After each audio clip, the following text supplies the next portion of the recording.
नमस्कार, स्वागत है आप सभी का। और इस वक्त की बुलेटिन में हम बात करेंगे खास चर्चा के बारे में जो अभी देश और दुनिया में अगर खबरों की बात की जाए तो इस वक्त एक ही चीज जो है देखने को मिल रही है, और वो है दिल्ली विधानसभा चुनावों के परिणाम, जिसमें साफ तौर पर आपको बता दें कि सभी नवनिर्वाचित विधायकों से भाजपा अध्यक्ष जो है आज मुलाकात करेंगे।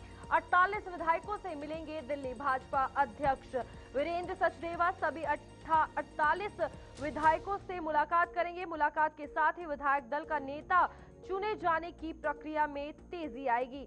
यमुना को साफ करना हमारी प्राथमिकता होगी, ये प्रवेश वर्मा जो कि नई दिल्ली की सीट से जीते हैं भारतीय जनता पार्टी के प्रत्याशी, उनका कहना है।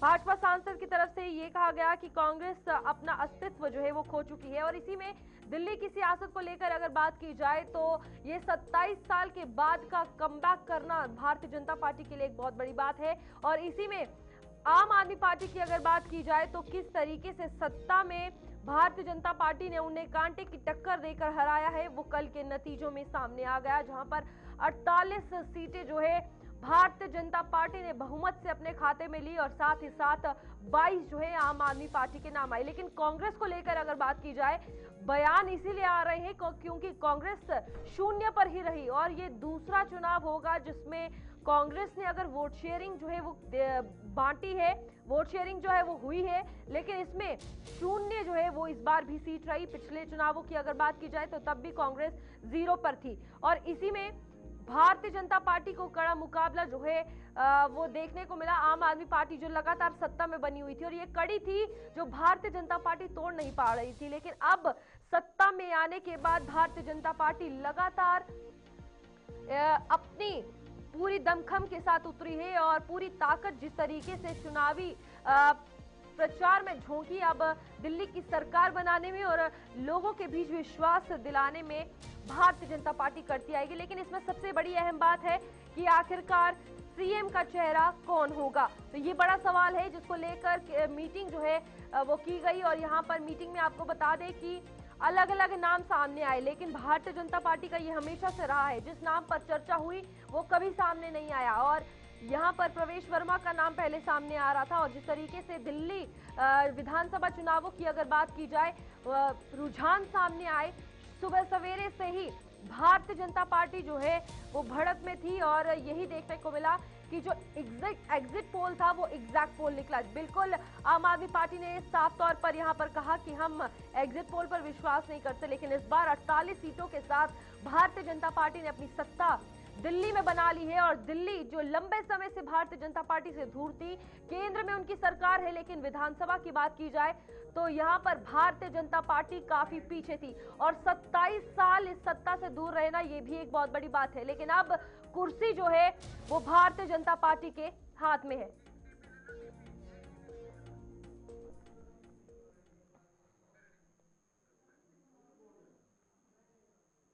आगे बढ़ेंगे, जहां हरियाणा की सीएम ने जलेबी बनाकर और खिलाकर जीत की खुशी मनाई है। हरियाणा के मुख्यमंत्री नायब सिंह सैनी ने दिल्ली विधानसभा चुनाव में भाजपा की जीत का जश्न मनाने के लिए पार्टी के नेताओं के साथ जलेबी बनाई और साझा भी की। भाजपा 27 साल बाद राष्ट्र राजधानी में लौटी है, और 2/3 बहुमत के साथ 70 विधानसभा सीटों में से 48 सीटें जीती है। विधानसभा चुनाव की जीत के बाद आज दिल्ली में हरियाणा भवन में हरियाणा के मुख्यमंत्री नायब सिंह सैनी ने जलेबी कार्यक्रम रखा। आपको बता दें कि हरियाणा से लेकर दिल्ली के चुनाव में जलेबी पर खूब चर्चा हुई। हालांकि इस मौके पर मुख्यमंत्री ने खुद जलेबी बनाकर यहां पर पार्टी के वरिष्ठ नेताओं को जलेबी का स्वाद चखाया। आपको बता दें कि हरियाणा के विधानसभा चुनाव में राहुल गांधी ने जिस तरह से जलेबी को लेकर के बयान दिया था, उसके बाद से हरियाणा में बीजेपी ने जलेबी को लेकर के बयान दिया। उसके बाद से जलेबी चर्चा का विषय बन गई थी, और इस बार एक बार फिर हरियाणा में जिस तरह से मुख्यमंत्री ने दिल्ली आकर के काम किया, उसके बाद से यहां पर जलेबी चर्चा का विषय थी। अगर आप भी देखेंगे तो ये जलेबी है जहां पर मुख्यमंत्री ने जलेबी बना करके तमाम पार्टी के नेताओं को और पत्रकारों को यहां पर वितरित की है। इस जलेबी की वजह से ही हरियाणा में लगातार चर्चा रही थी, और चर्चा आज दिल्ली पहुंच गई। दिल्ली के हरियाणा भवन में भी बीजेपी की जीत का जश्न इन्हीं जलेबियों से मनाया जा रहा है। वीडियो जर्नलिस्ट सादिक के साथ ताबिश कमाल, दिल्ली।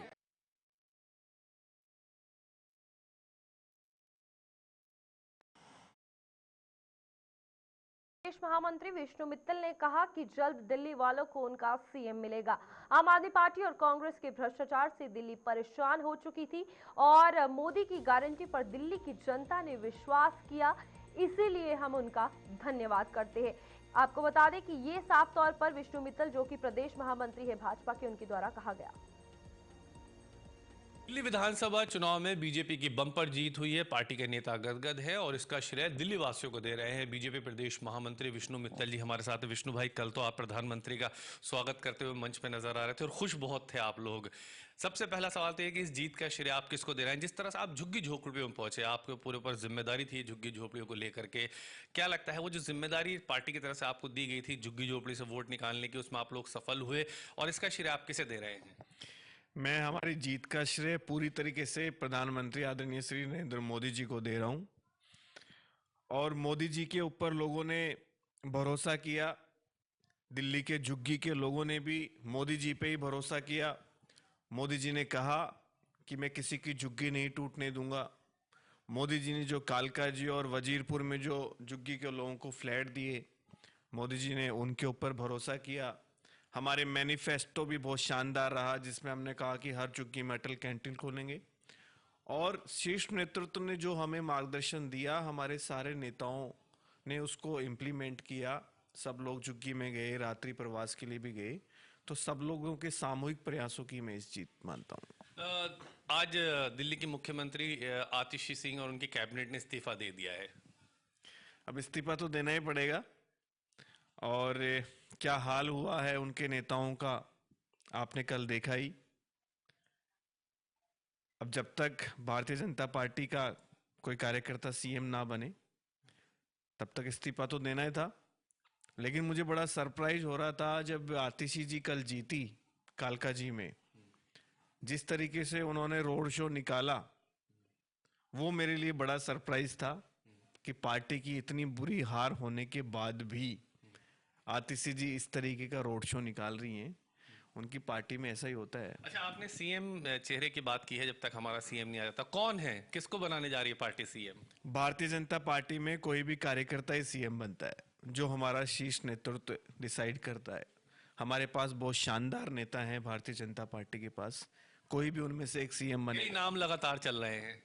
देखिए, नाम चलते हैं, मीडिया भी नाम चलाती है, कार्यकर्ता भी नाम चलाते हैं, लेकिन हमारे यहाँ पे कार्यकर्ता का ऐसा मनोभाव होता है कि जो शीर्ष नेतृत्व कह देता है वो उसको मानता है।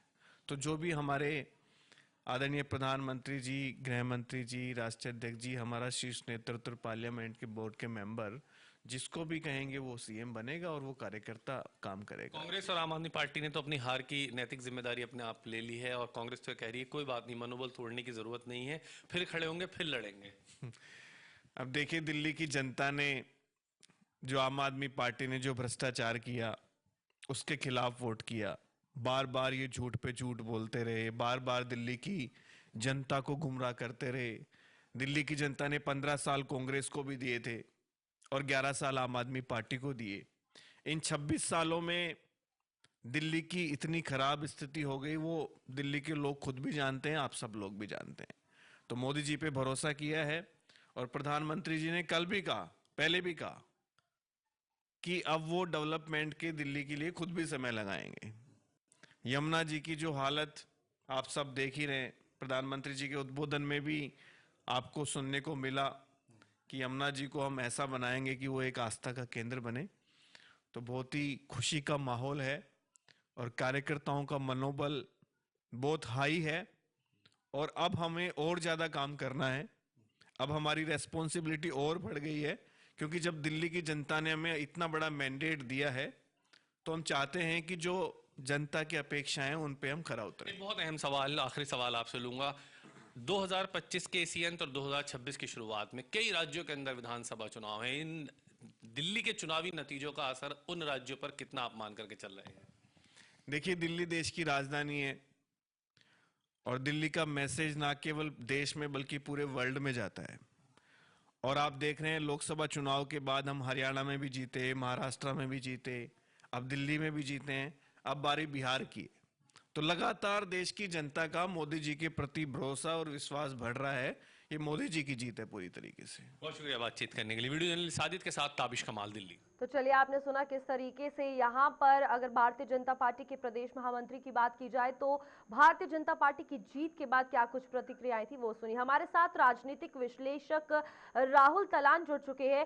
राहुल जी, सबसे पहले तो आपका बहुत बहुत स्वागत है। और इसी के साथ दिल्ली विधानसभा चुनावों की अगर बात की जाए तो भारतीय जनता पार्टी के कमबैक को आप किस तरीके से देखते हैं? देखिए रूपाली जी, मुझे लगता है कि भारतीय जनता पार्टी ने बहुत अच्छा किया है और ये 27 साल बाद वो जो सूखा था पार्टी ने वो खत्म कर दिया है और दिल्ली में उनकी सरकार बनेगी। लेकिन इसके साथ रेस्पॉन्सिबिलिटी बहुत आएंगी, क्योंकि अरविंद केजरीवाल ने 2-3 चीजों पे ही काम किया था जिसका वो लगातार ढोल पीटते रहते थे। लेकिन दिल्ली की हालत सबको पता है कि खराब हो चुकी है। सड़कें खराब हैं, यमुना की स्थिति सबको पता है, कूड़ा नहीं उठता है, गलियां खराब हैं, रीसरफेसिंग नहीं हुई है, पानी की समस्या है, फिर नालों के ओवरफ्लो होने की समस्या है। तो समस्याओं का अंबार भी बीजेपी को मिला है साथ में। लेकिन बीजेपी के पास एक ये है कि उनके पास प्रधानमंत्री नरेंद्र मोदी का नेतृत्व है, तो वो दिल्ली को, जैसे कल हमने नरेंद्र मोदी जी का भाषण सुना तो उसमें वो साफ था कि दिल्ली को लेकर बीजेपी बहुत डेस्परेट थी कि उनको दिल्ली उनके हाथ में होनी चाहिए। और जब दिल्ली उनके हाथ में आ गई तो मुझे लगता है कि प्रधानमंत्री नरेंद्र मोदी के नेतृत्व में और जो गाइडेंस में जो मुख्यमंत्री बनेगा वो दिल्ली का बहुत विकास करेगा। यमुना की सफाई पे जहां तक बात है, प्रधानमंत्री ने कल कई बार यमुना की चर्चा की और साथ में यमुना मैया की जय के नारे भी लगवाए। तो उससे साफ है कि बीजेपी का जो प्राइम एजेंडा होने वाला है वो यमुना होने वाला है। यमुना की सफाई जल्दी आपको इन 5 सालों में देखने के लिए मिल जाएगी और मुझे लगता है कि जल्दी दिल्ली को यमुना रिवर फ्रंट भी मिल जाएगा, जैसे अहमदाबाद में हमने साबरमती रिवर फ्रंट देखा है। जी राहुल जी, यहाँ पर एक सवाल ये भी है कि भारतीय जनता पार्टी की अगर बात की जाए, जो मुद्दे आम आदमी पार्टी ने वादे आगे रखे थे जो पूरा नहीं कर पाई, भारतीय जनता पार्टी को वो पूरा करना कितना जरूरी है? क्योंकि जनता ने विश्वास जो है वो किया है कि भारतीय जनता पार्टी इन चीजों को पूरा करेगी और स्टेबिलिटी मेंटेन करने के लिए भारतीय जनता पार्टी को उन पर खरा उतरना बहुत जरूरी है।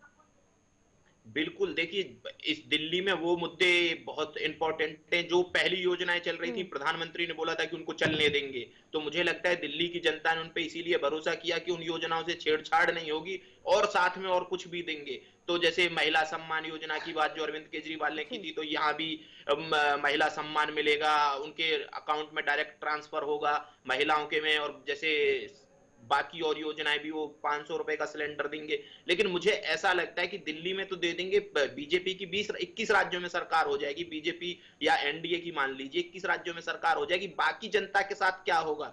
क्या वो बाकी जनता को भी ये सारी फ्री योजनाएं देंगे? तो बीजेपी पे एक नैतिक दबाव भी आएगा कि वो यूपी की जनता को भी ऐसी योजनाएं दें, या फिर बिहार की जनता को भी ऐसी, मध्य प्रदेश की जनता को भी, राजस्थान की, हरियाणा, सबको ऐसी योजनाएं मिलेंगी। तो इस देश की इकोनॉमी का क्या होगा? देखिए, एक तरीके से मैं इसको अच्छा भी मानता हूं कि अरविंद केजरीवाल ने बहुत सारी फ्री बीज की बात की, फ्री रेवड़ियों की बात की, बीजेपी ने रिप्लाई में उनके फ्री रेवड़ी की बात की। तो जनता ने फिर भी अरविंद केजरीवाल पे भरोसा ना करके प्रधानमंत्री नरेंद्र मोदी पे भरोसा किया। तो उससे मुझे ऐसा लगता है कि अब पहली बार ये होगा कि इस देश में इस चीज पे भी चर्चा होनी शुरू होनी चाहिए कि क्या फ्री बीज देश की इकोनॉमी को हेल्दी रखते हैं या नहीं रखते हैं। और सबसे बड़ी बात कि क्या जो बेनिफिशियरी है किसी भी योजना का, क्या वो सच में उतना उसकी जरूरत है कि उसको वो योजना दी जा रही है? तो मुझे लगता है कि थोड़ा सेलेक्टिव होने की जरूरत है और थोड़ा जो नीड है उसको आइडेंटिफाई करने की जरूरत है। आइडेंटिफाई करके सोचना चाहिए कि किसको योजना दी जानी चाहिए। ऐसे नहीं हो सकता है कि किसी को भी कोई भी योजना दे दी जाए। बिल्कुल राहुल जी, यहाँ पर एक सवाल ये भी है, जिस तरीके से आपने अरविंद केजरीवाल को लेकर बात की, तो उनका जो ओवर कॉन्फिडेंस या कॉन्फिडेंस कह सकते हैं, क्या लगता है वो मेजर फैक्टर था? क्योंकि चैलेंजिंग सिचुएशन जो है वो भारतीय जनता पार्टी के साथ वो बनाते हुए नजर आ रहे थे कि अगले जन्म में भी अगर आप अगला जन्म ले ले फिर कहीं आप सरकार बना पाएंगे। तो वो ओवर कॉन्फिडेंस जो है अरविंद केजरीवाल को ले डूबा, या जनता उन्हें बहुत सीरियसली ले रही थी जो बातें वो जनता से कहते थे? देखिए, मुझे लगता है कि उनसे अरविंद केजरीवाल या आम आदमी पार्टी से स्ट्रेटजिकल चूक हुई है कहीं ना कहीं। एक तो वो 2-3 मुद्दों पे रह गए, उन्होंने पूरे 10 साल अपने 2 मुद्दों पे काट दिए कि हमने स्वास्थ्य सेवाएं बहुत अच्छी की हैं, मोहल्ला क्लिनिक और फिर उसके बाद उन्होंने ये जो फ्री बस की बात करते रहे, फिर उसके बाद शिक्षा मॉडल की बात करते रहे। तो लेकिन उन्होंने कोई नए स्कूल नहीं बनाए ना दिल्ली में। जी। दिल्ली में तो आबादी लगातार बढ़ रही है, आप स्कूलों में कमरे बढ़ा के सिर्फ ये सोचते हैं कि शिक्षा मॉडल आपने अच्छा कर दिया, तो ऐसे नहीं हो सकता है। और जो स्वास्थ्य मॉडल है, वो दिल्ली का स्वास्थ्य मॉडल कोई स्वास्थ्य मॉडल थोड़ी है। बिल्कुल। ऐसी योजनाएं दूर दराज के क्षेत्रों के लिए ठीक होती हैं, कंट्री साइड में कहीं भी ठीक होंगी मोहल्ला क्लिनिक, लेकिन दिल्ली जो देश की राजधानी है, जहां आपके पास एक तरीके से शो विंडो है वो देश के लिए, वहां की स्थिति आप मोहल्ला क्लिनिक पे आपने पूरी सुविधाएं मोहल्ला क्लिनिक पे दे दी हैं कि पूरा दिल्ली की जो स्वास्थ्य सेवाएं वो मोहल्ला क्लिनिक पे डिपेंड हो गई। तो ये एक बिल्कुल। तरीके से फेल मॉडल था, लेकिन उनको लगता था अरविंद केजरीवाल को कि वो सारे मॉडल अच्छे हैं, उन्होंने दिल्ली को बहुत अच्छी सुविधाएं दी हैं, तो वो ओवर कॉन्फिडेंस था। लेकिन साथ में ये भी देखना चाहिए था कि दिल्ली की जनता जो है वो मिडिल क्लास ज्यादा है, दिल्ली के लोग बिल्कुल। बाकी देश के और लोगों के बनिस्बत ज्यादा पैसा कमाते हैं, तो उनकी इच्छाएं ज्यादा होंगी। तो उनकी जो अपेक्षाएं थी अरविंद केजरीवाल से, वो ये भी अपेक्षाएं थी कि वो फ्री बिजली तो दें, स्वास्थ्य सेवाएं तो दें, सड़क अच्छी, लेकिन साथ में सड़क भी अच्छी दें, यमुना की सफाई भी अच्छी दें, और हवा को भी साफ करने के लिए प्रयास करें। देखिए 10 साल में जब पॉल्यूशन बढ़ा, तो लगातार अरविंद केजरीवाल इस चीज को बोलते रहे कि हम हवा को साफ करेंगे। उन्होंने ऑड इवन लेके आए, फिर वो ऑड इवन से भी काम नहीं बना, तो फिर उन्होंने बोला हम आईआईटी कानपुर के साथ मिलके इस समस्या का निदान कर रहे हैं और क्लाउड सीडिंग से बारिश कराएंगे, लेकिन बारिश भी नहीं हुई। 10 साल में एक बार भी वो क्लाउड सीडिंग से, जब पॉल्यूशन टॉप पे होता था, तब भी वो कभी भी बारिश नहीं करवा पाए, सिर्फ और सिर्फ बात बनाते रह गए। देखिए उनको लग रहा था कि बीजेपी का विरोध करते हुए जनता उनको वोट देती रहेगी। ऐसा नहीं है कि बीजेपी से देश की जनता बिल्कुल ही नफरत करती है, दिल्ली की जनता नफरत करती है। बीजेपी एकमात्र पार्टी थी कि जो दिल्ली में, ठीक है 2020 में वो इलेक्शन हारे, लेकिन फिर भी उन्होंने 4 से 5% या 6% अपना वोट परसेंट इंक्रीज किया। लेकिन आम आदमी पार्टी ने ज्यादा इंक्रीज किया क्योंकि कांग्रेस का वोट उनको ट्रांसफर हो गया। अब अरविंद केजरीवाल को यह सोचना था कि कांग्रेस जब अपना वोट बैंक वापस लेने पे आ जाएगी और वो ज्यादा प्रयास करेगी तो क्या होगा। अरविंद केजरीवाल ने वो स्थिति सोची ही नहीं, और जिसकी वजह से मुझे लग रहा है उनको खामियाजा भुगतना पड़ा। राहुल जी, यहाँ पर एक सवाल ये भी उठ रहा है कि जिस तरीके से आम आदमी पार्टी अपने वादे आगे रखती रहती थी कि हम आपके लिए कुछ ना कुछ लाएंगे, लेकिन जब वो वादे पूरे नहीं होते थे तो उन्हें एक वर्ड दे दिया गया है, रुदाली। तो क्या लगता है वही कारण है, या भारतीय जनता पार्टी के की फैक्टर्स जो जीतने के, जिस तरीके से भारतीय जनता पार्टी वापस सत्ता में आई है? देखिए मुझे लगता है आम आदमी पार्टी की स्ट्रेटेजी ये थी कि ब्लेम गेम खेलते रहो। वो एलजी को हर बार किसी भी योजना के लिए, जब वो कोई योजना इंट्रोड्यूस करते, बोलते एलजी पूरा नहीं करने दे रहे हैं, एलजी अड़ंगा लगा रहे हैं, केंद्र सरकार अड़ंगा लगा रही है। लेकिन यहाँ अरविंद केजरीवाल से एक और गलती हुई, उन्होंने पहली बार दिल्ली इलेक्शन में प्रधानमंत्री नरेंद्र मोदी पे अटैक करना शुरू किया। ना उन्होंने 2015 के इलेक्शन में अटैक किया था, ना 2020 के में किया था, लेकिन 2025 के इलेक्शन में उन्होंने प्रधानमंत्री पे अटैक करना शुरू किया। तो ये मोदी वर्सेस अरविंद केजरीवाल हो गया। और देखिए इस सदी के सबसे बड़े नेता प्रधानमंत्री नरेंद्र मोदी हैं भारतीय राजनीति में, तो उनसे बड़ा कोई नेता है नहीं। जब आप सबसे बड़े नेता से टक्कर लेने की सोचेंगे और उन फाइट करेंगे, तो हो सकता है कि आपको हार का सामना करना ही पड़ेगा। तो वो प्रधानमंत्री, या तो प्रधानमंत्री नरेंद्र मोदी के सामने नहीं आना चाहिए था उनको, और नरेंद्र मोदी को अटैक नहीं करना चाहिए था। उन्होंने जानबूझ के अटैक किया। उनको लगा कि देखिए हुआ क्या है, 2024 के लोकसभा चुनाव के बाद सबको लगा कि मोदी अब कमजोर है, मोदी की लोकप्रियता घट रही है। देखिए वो यूपी में क्या हुआ वो अलग चीज है, उस पर एक अलग डिबेट हो सकती है कि यूपी में बीजेपी कैसे हारी थी और कैसे उन्होंने सीट गंवाई थी, वो अलग चीज है। लेकिन फिर भी प्रधानमंत्री नरेंद्र मोदी की लोकप्रियता ऑल टाइम हाई रहती है। उनको मोदी जानते हैं कि संवाद कैसे करना है, राजनीति कैसे करनी है, वो ये चीज समझते हैं। लेकिन विपक्ष को ये लगा कि प्रधानमंत्री नरेंद्र मोदी की लोकप्रियता इस वक्त डाउन है, क्योंकि वो 240 ही सीट लेके आ पाए लोकसभा चुनावों में, तो इसकी वजह से उनको शिकार किया जा सकता है या उन पे अटैक किया जा सकता है। और देखिए जहां जहां अटैक करने की कोशिश हुई, अब देखिए बीजेपी जहां जहां ये भी स्ट्राइक रेट देखने की जरूरत है हमको, जहां बीजेपी बगैर फेस के चुनाव लड़ती है वहां 90% स्ट्राइक रेट है बीजेपी का, प्रधानमंत्री मोदी के फेस पे चुनाव लड़ती है। तो वो जो अरविंद केजरीवाल ने गलती की, उस गलती का खामियाजा आम आदमी पार्टी को भुगतना पड़ा। राहुल जी, यहाँ पर हमने आम आदमी पार्टी की बात की, भारतीय जनता पार्टी की बात की, कांग्रेस को कैसे भूल सकते हैं जो शून्य पे ही रही है इस बार भी। यहाँ पर एक सवाल ये है कि जब हमने कांग्रेस के प्रवक्ताओं से बात की तो उनकी तरफ से ये चीज देखने को मिली कि जो उनकी हार है उससे उन्हें इतना दुख नहीं था, लेकिन आम आदमी पार्टी की हार से काफी ज्यादा खुश थे वो। देखिए मुझे लगता है कि कांग्रेस का खुशी का कारण बनता भी है। देखिए, कांग्रेस और बीजेपी में दो विचारधाराओं की अलग अलग पार्टी है और एक दूसरे के ध्रुव विरोधी हैं। लेकिन आम आदमी पार्टी एक ऐसी पार्टी थी जिसने कुछ थोड़ा सा बीजेपी से लिया है विचारधारा और थोड़ी सी कांग्रेस से लिया है, दोनों को मिक्स करके खिचड़ी बना के वो शासन कर रहे हैं। दिल्ली पे लगातार उन्होंने 10-11 साल शासन किया, पंजाब में उनकी सरकार है, राष्ट्रीय पार्टी बन गए। तो कांग्रेस तो बीजेपी के खिलाफ कभी भी मुखर हो सकती है, लेकिन आम आदमी पार्टी के साथ कांग्रेस वैसी मुखर हो नहीं पा रही थी। उसका रीजन ये था कि शीर्ष नेतृत्व कांग्रेस का, राहुल गांधी जब चाहते उनसे गलबैयां कर लेते, और फिर जो कांग्रेस का कार्यकर्ता है दिल्ली में, उसको पता ही नहीं था कि कांग्रेस आम आदमी पार्टी के खिलाफ लड़ेगी या साथ में लड़ेगी। तो अब कांग्रेस को एक चीज क्लियर पता चल गई कि दिल्ली में बीजेपी की सरकार होगी और आम आदमी पार्टी यहां नहीं रहेगी, और कांग्रेस का शीर्ष नेतृत्व या राहुल गांधी या उनके अध्यक्ष ये भी नहीं लगाम लगाएंगे कांग्रेस के कार्यकर्ताओं पे कि आम आदमी बीजेपी के खिलाफ विरोध प्रदर्शन मत करिए। तो अब कांग्रेस के कार्यकर्ता आपको बहुत ज्यादा एग्रेसिव दिखाई देंगे दिल्ली में, और वो 5 साल लगातार एग्रेसिव दिखाई देंगे, क्योंकि कोई रोक टोक नहीं होगी उनपे बीजेपी का विरोध करने से। जहां तक पंजाब की बात है, पंजाब में भी कांग्रेस के जो वोट बैंक था वो ट्रांसफर हुआ आम आदमी पार्टी को, गुजरात में भी ऐसा ही हुआ। तो अब आम आदमी पार्टी जब उनके सबसे बड़े नेता भी हार गए, तो अब कांग्रेस पे कुछ ऐसा दबाव भी नहीं होगा।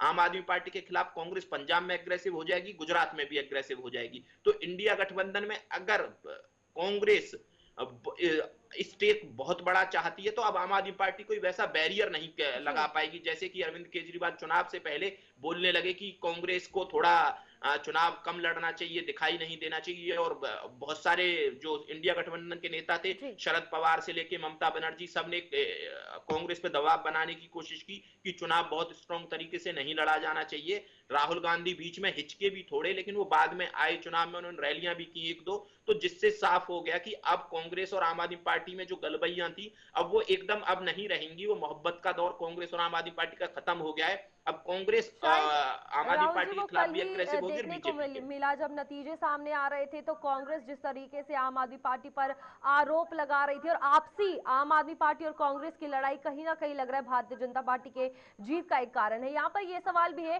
कि कांग्रेस के जब लोगों से बात हो रही थी, प्रवक्ताओं से बात हो रही थी, उनका ये कहना है कि हमने जो करना था वो कर लिया। भारतीय जनता पार्टी भी ये चीज जानती है। तो कहां अगर इस चीज को लेकर एनालाइज किया जाए, क्या ये वोट शेयरिंग की बात हो रही है? क्योंकि वोट शेयरिंग ने भी एक बहुत बड़ा रोल प्ले किया है इसमें। देखिए, बिल्कुल बहुत सारी ऐसी सीटें जो कांग्रेस के जो वहां प्रत्याशी हैं, लगभग ऐसी 20 सीटें जहां कांग्रेस के प्रत्याशी हैं, अगर जो उनको उतनी वोट नहीं मिलती तो बीजेपी का कैंडिडेट हार जाता। लेकिन किसी पॉलिटिकल पार्टी को यह नहीं सोचना चाहिए कि हार जाता जीत जाता। देखिए, कांग्रेस कब तक किसी के लिए कॉम्प्रोमाइज करेगी? अगर जो कांग्रेस ऐसे ही कॉम्प्रोमाइज करती रही, कोई भी political party, not even Congress, कोई भी पॉलिटिकल पार्टी किसी के लिए कॉम्प्रोमाइज करती रही तो खत्म हो जाएगी। पहले दिल्ली कॉम्प्रोमाइज कर लिया, पंजाब कर लिया, गुजरात कॉम्प्रोमाइज हो गया। आम आदमी पार्टी भी तो अपना स्टेक बढ़ाने की कोशिश ही कर रही थी। गोवा भी गए वो लड़ने के लिए, हरियाणा भी गए वो, गुजरात भी गए वो, महाराष्ट्र भी जाएंगे। तो अगर जो ऐसे ही कांग्रेस कॉम्प्रोमाइज करती रहे तो खत्म हो जाएगी। तो कहीं ना कहीं तो चीजों को स्टॉप होना था, और ये दिल्ली में स्टॉप हो गया है। अब आम आदमी पार्टी और कांग्रेस में वो दूरी जो बहुत दूरी हो गई है, और वो बहुत दूर तक दिखाई देंगी। अब आम आदमी पार्टी और कांग्रेस कभी गलबैयां करते हुए मुझे नहीं लगता है नजर आएंगे। और अब कांग्रेस के पास अपर हैंड है आम आदमी पार्टी के साथ बार्गेन करने का। और देखिए, पंजाब में भी कांग्रेस बहुत एग्रेसिवली अब कैंपेन अपनी स्टार्ट करेगी। तो यहाँ पर दिल्ली की अगर बात की जाए, क्योंकि आम आदमी पार्टी को लेकर अगर बात की जाए, भारतीय जनता पार्टी को लेकर अगर बात की जाए, यहाँ पर ये देखने को मिला था कि जिस दिन वोटिंग हुई थी, जब जनता से बात की जा रही थी, जनताओं का ये भी कहना था कि सबसे पहले कि आम आदमी पार्टी, जो लोग आम आदमी पार्टी को सपोर्ट करते हैं, वो कह रहे थे उनके विधायकों के पास जाना आसान होता है। भारतीय जनता पार्टी के विधायकों के पास पहुंचना, अपने मुद्दे पहुंचाना इतना आसान नहीं है। चेहरे को लेकर अगर बात की जाए तो भारतीय जनता पार्टी को किस हिसाब से चेहरा रखना पड़ेगा। दूसरी बात, बहुत से लोग ऐसे भी थे जो ये कह रहे थे हमने बस वोट दिया है, हमें मुद्दे नहीं पता, हमें कुछ नहीं पता, बस हम वोट देकर अपनी जिम्मेदारी निभा कर आए हैं। इसको कैसे आप देखते हैं, दोनों चीजों को? देखिए रूपाली जी, 27 साल से तो बीजेपी दिल्ली में है ही नहीं। कहीं थोड़े बहुत विधायक आए उनके 2013 में जब आए थे वो सबसे। चलिए, आपको रोकना चाहूंगी यहाँ पर, आपको बता दें अरविंद केजरीवाल के आवास पर बैठक जो है वो हो रही है, और आम आदमी पार्टी की बैठक अरविंद केजरीवाल के आवास पर, यहाँ पर संजय सिंह, गोपाल राय और संदीप पाठक भी मौजूद है। कल हार की समीक्षा जो है वो आम आदमी पार्टी करती हुई नजर आ रही है, जहां पर किन कारणों की वजह से, किन मुद्दों को लेकर आम आदमी पार्टी ने ये शिकस्त ली है, उसको लेकर ये चर्चा हो रही है। देखिए, यहाँ पर बड़ी बात ये है कि हॉट सीट नई दिल्ली की बात की जाए तो खुद आम आदमी पार्टी के संयोजक जो कि कॉन्फिडेंटली ये कह रहे थे कि हम जीतेंगे, आम आदमी पार्टी जीतेगी, भारतीय जनता पार्टी को अगला जन्म लेना पड़ेगा। तो लेकिन वहां पर यह देखने को मिला कि भारतीय जनता पार्टी बहुमत के साथ जीती है। और इसी में संजय सिंह, गोपाल राय और संदीप पाठक की बात की जाए तो और भी नेता वहां पर मौजूद है। हार किन कारणों से हुई, कैसे उन्हें चेंज किया जाए, आगे की कैसे रणनीति बनाई जाए, उस पर आम आदमी पार्टी अब चर्चा करेगी। लेकिन बात तो यह है कि 27 साल के बाद दिल्ली में भारतीय जनता पार्टी कमबैक कर चुकी है। और इसमें मनीष सिसोदिया, जिन्हें अरविंद केजरीवाल का लेफ्ट हैंड कहा जाता है, वो भी हारे हैं। लेकिन यहाँ पर सबसे शॉकिंग बात यह है कि कालका जी सीट से बात की जाए तो आपकी अतिशी जो कि मुख्यमंत्री थी वो जीती थी। यहाँ पर राहुल जी, आप हमारे साथ जुड़े हुए हैं लगातार, और इस पर किस तरीके से आप देख रहे हैं कि अब जब नतीजे आ गए हैं, अब हार के कारणों पर चर्चा की जाएगी। अब तो लंबा समय लगेगा क्योंकि भारतीय जनता पार्टी 27 साल के बाद आई है, तो इतनी जल्दी तो हिलेगी नहीं। बिल्कुल, देखिए, हार के कारणों पे आम आदमी पार्टी को चर्चा भी करनी चाहिए, पर मुझे लगता है कि आम आदमी पार्टी का जो बुलबुला था वो फूट चुका है अब। और मुझे लगता है कि देखिए, विचारधारा के तौर पे आम आदमी पार्टी कहीं खड़ी नहीं है। आम आदमी पार्टी के पास कोई कैडर है, ठीक है, वो आए थे कि बदलाव की और वैकल्पिक राजनीति करने के लिए आए थे, लेकिन उन्होंने जो राजनीति की वो ट्रेडिशनली थी। तो दिल्ली की जनता ने उनको मौका दिया। अब आम आदमी पार्टी को यह देखना है कि वो अपना संगठन कैसे बचाएंगे, अपने विधायकों को कैसे बचाएंगे। देखिए, उनकी कोई विचारधारा तो थी नहीं आम आदमी पार्टी के विधायकों की। वो आए अचानक से और फिर एक विधायक बनते चले गए। कोई भी पॉलिटिकल बैकग्राउंड भी नहीं था, ना पॉलिटिक्स में बहुत इन्वॉल्व रहे थे। वो ठीक है कि उन्होंने राजनीति की और बदलाव की राजनीति की बात करने के लिए आए, लेकिन उसी में लिप्त हो गए, वो अलग चीज है। लेकिन फिर भी आम आदमी पार्टी को अब अपनी एग्जिस्टेंस खोजनी है कि वो कैसे जिंदा रहेंगे। अरविंद केजरीवाल क्या काम करेंगे? अब अरविंद केजरीवाल कहाँ किसी राज्य में क्या विस्तार करने की कोशिश करेंगे, या कैसे वो अपनी पॉलिटिक्स को बचाएंगे, या पंजाब जाएंगे, या कहां से चुन के जाएंगे अरविंद केजरीवाल? देखिए, फिलहाल तो कोई ऐसा नजर आ नहीं रहा है कि अरविंद केजरीवाल राज्यसभा में भी जा सकते हैं। 2028 में राज्यसभा के इलेक्शन होने दिल्ली में या फिर पंजाब में, तो तब वो राज्यसभा जा सकते हैं। तो अभी तो 2 साल तो कम से कम अरविंद केजरीवाल के पास कोई काम है नहीं। तो वो देखना है कि ये बचेंगे कैसे। और जैसे कि वो भी देखा हमने कल, जो आतिशी जी थी, कि वो आम आदमी पार्टी के हारने के बाद जैसे उन्होंने जश्न मनाया, तो वो भी कई सवाल खड़े करता है कि वो क्या अरविंद केजरीवाल के हारने से खुश थी या अपने जीतने की वजह से खुश थी। तो अभी तो इनको ये देखना है कि कोई विचारधारा पकड़ी जाए जहां उनको अलाइन किया जाए पूरी पार्टी को। जो इनके पास 22 विधायक हैं, उनको कैसे बचाया जाए। वो बच के रहेंगे या किसी पार्टी की तरफ चले जाएंगे, बीजेपी में चले जाएंगे, कांग्रेस में जाएंगे, वो अभी तो आम आदमी पार्टी को ये देखना है। और मुझे लग रहा है कि वो हार की रणनीति पे चर्चा नहीं होगी, कि हारे और उन कारणों पे चर्चा नहीं है। अब ये चर्चा इस पे कि पार्टी को कैसे बचाया जाएगा। क्या पंजाब एकमात्र राज्य रह गया है जहां से उनके पास अभी कुछ फंड वंड आएंगे जिससे पार्टी चला सकते हैं? लेकिन पंजाब में भी, पंजाब का आपको पता ही है कि हर बार बदल जाता है पंजाब में। तो आम आदमी पार्टी को यह भी नहीं पता है कि जब पंजाब में विधानसभा चुनाव होंगे तो वापस आएंगे या नहीं आएंगे। क्योंकि पंजाब में भी अभी इन्होंने ये महिला सम्मान योजना की बात की थी, लेकिन उन्होंने पंजाब में भी नहीं दिया है। तो वो जो अधूरे वादे हैं, सिर्फ और सिर्फ लफाजी करके इन्होंने बेवकूफ बनाने की कोशिश की। जनता ने इनको आईना दिखा दिया है। अब इनको फिलहाल अपनी पार्टी को बचाने की जरूरत है। ठीक है राहुल जी, बहुत बहुत धन्यवाद हमारे साथ जुड़ने के लिए और दिल्ली की सियासत के बारे में चर्चा करने के लिए। तो यहाँ पर दिल्ली की सियासत को लेकर अगर बात की जाए तो अब डबल इंजन की सरकार बिल्कुल बन चुकी है और अब सिर्फ बचा है तो आखिरकार कौन होगा मुख्यमंत्री का चेहरा, इस पर हर किसी की नजर होगी। आगे बढ़ेंगे, जहां पर आपको बता दें इस वक्त की बड़ी खबर सामने आ रही है, जहां पर बीजापुर नारायणपुर सीमा में पुलिस और नक्सलियों के बीच मुठभेड़ जो है वो देखने को मिल रही है। मुठभेड़ में ऑटोमेटिक हथियार भी बरामद किए गए हैं। नक्सलियों के खिलाफ सुरक्षा बलों का अभियान जारी है। छत्तीसगढ़ में बीजापुर नारायणपुर सीमा पर मुठभेड़, जवानों ने 12 नक्सली मार गिराए हैं, उनसे हथियार भी बरामद किए गए हैं। नक्सलियों की नेशनल पार्क इलाके में मुठभेड़ जो है वो चल रही थी, जहां पर डीआरजी, एसटीएफ और महाराष्ट्र की C60 के जवान निकले थे और बड़े नक्सलियों की सूचना पर अब तक 12 नक्सलियों के मारे जाने की खबर है। 4 जवान के घायल होने की खबर सामने आ रही है। घायल जवानों को आपको बता दें कि हेलीकॉप्टर से रायपुर भेजने की खबर सामने आ रही है। और मुठभेड़ में अब तक 12 से अधिक नक्सली ढेर कर दिए हैं। 2 जवान शहीद हो चुके हैं, 2 घायल हैं, ये भी जानकारी फिलहाल सामने आ रही है। घटनास्थल से घायलों को निकाल के जगदलपुर से MI-17 हेलीकॉप्टर जो है वो रवाना कर दिया है। और यहाँ बीजापुर में आपको बता दें सर्च ऑपरेशन जो है वो चल रहा है और नक्सलियों को खत्म करने का ये बड़े पैमाने पर ये मिशन जो है, खुद केंद्रीय गृह मंत्री अमित शाह की अगर बात की जाए तो उन्होंने साफ तौर पर कहा है कि छत्तीसगढ़ से नक्सलवाद को खत्म कर देंगे और 2026 में जो निस्तो नाबूद कहते हैं नक्सलवाद को किया जाएगा।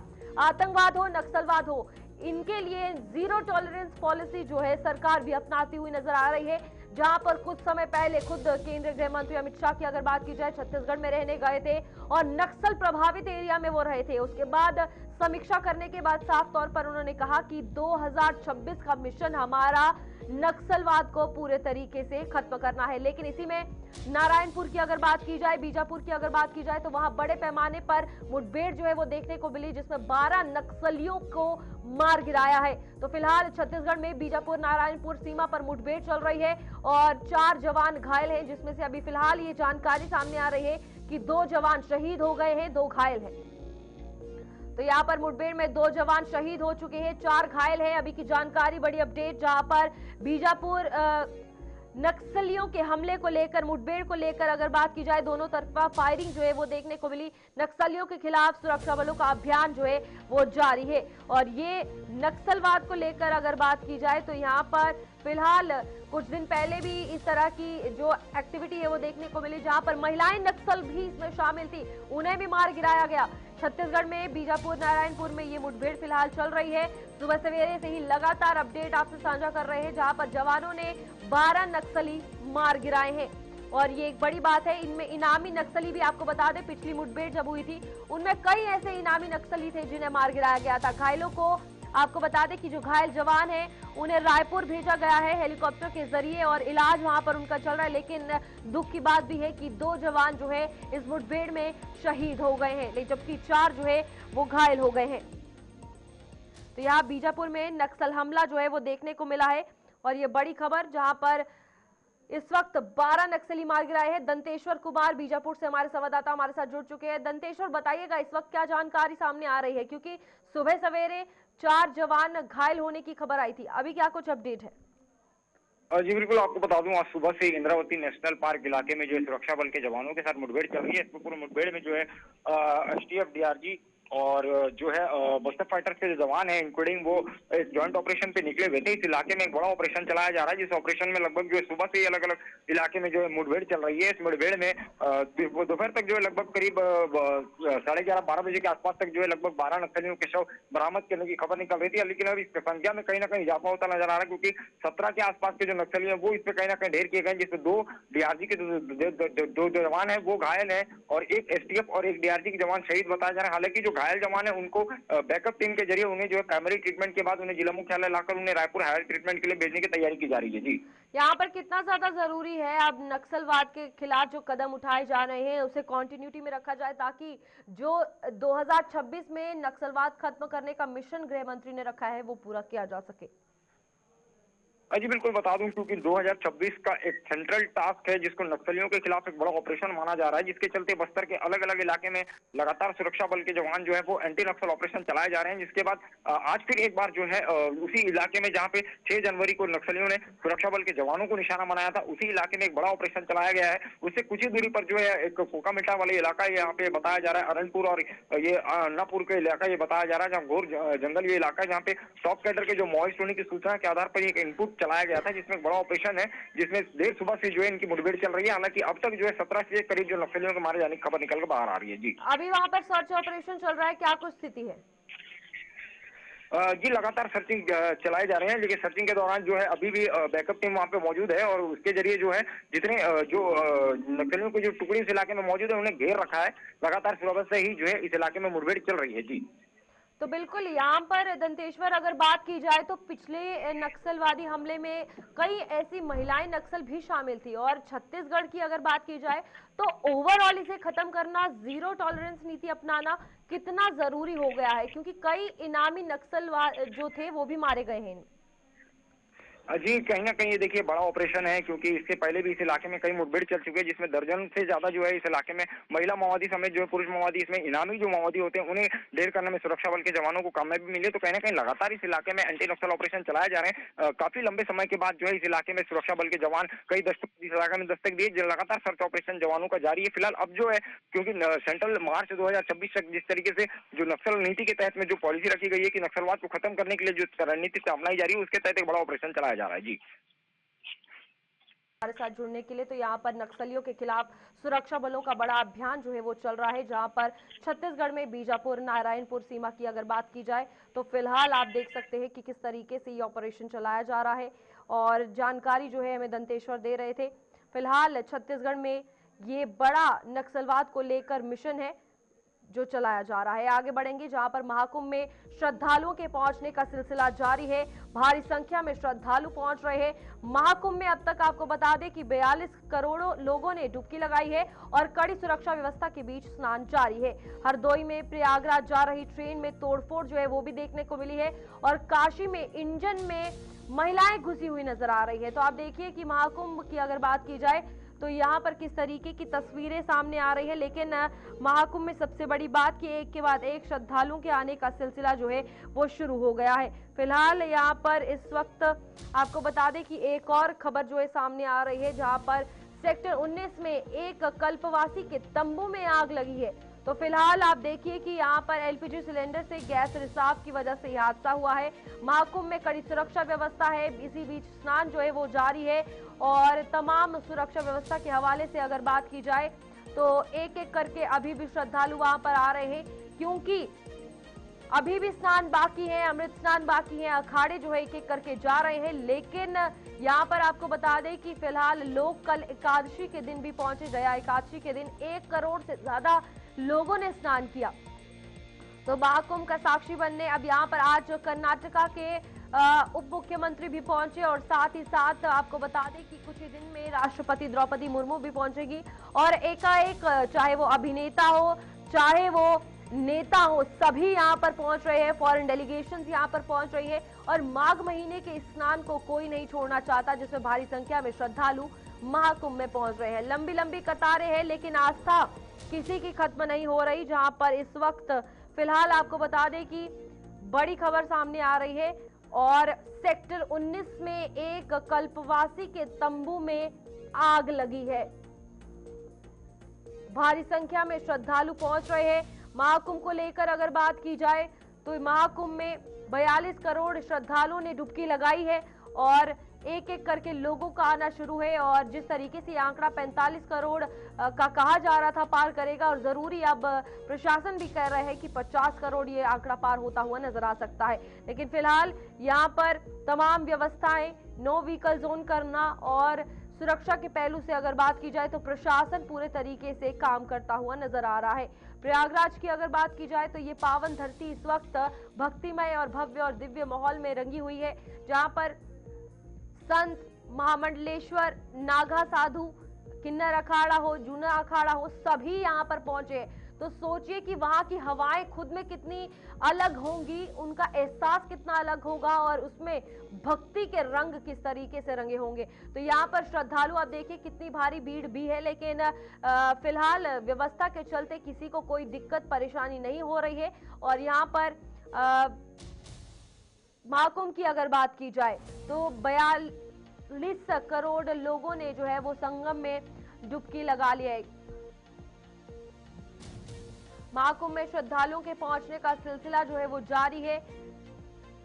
फिलहाल एक एक करके लोगों का आना शुरू है। अभी शिवरात्रि पर आखिरी अमृत स्नान होगा, जिसमें लोग वहां पर पहुंचेंगे, स्नान किया जाएगा, और उसके बाद महाकुंभ समाप्त होगा। लेकिन उससे पहले हर एक व्यक्ति जो है इस महाकुंभ का साक्षी बनना चाहता है, संगम में डुबकी लगाना चाहता है। तमाम साधु संत वहां पर मौजूद है।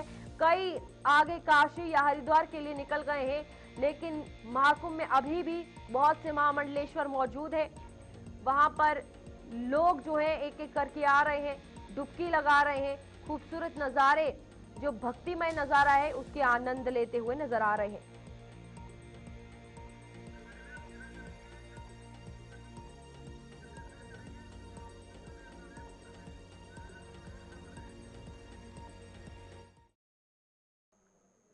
चलिए इसके बाद सीधा छत्तीसगढ़ चलते हैं, जहां पर छत्तीसगढ़ के मुख्यमंत्री विष्णुदेव साय रोड शो करते हुए नजर आ रहे हैं। देखिए तस्वीरें, क्या कुछ नजर आ रही हैं।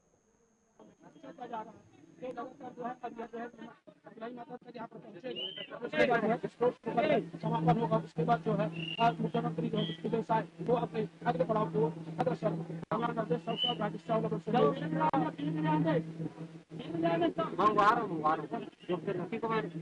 विजय गाड़ी जा रहे हैं ना लोग तो बोलो घर चले जाओ, तेरे भाभी को फोन करो, पप्पा पहन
ऐसा कर रहा है यार, पूरा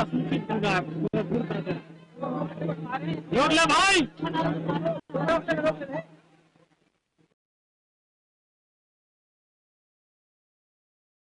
आगे भी जारी रहेगा, आप देखते रहिए JK24/7 न्यूज।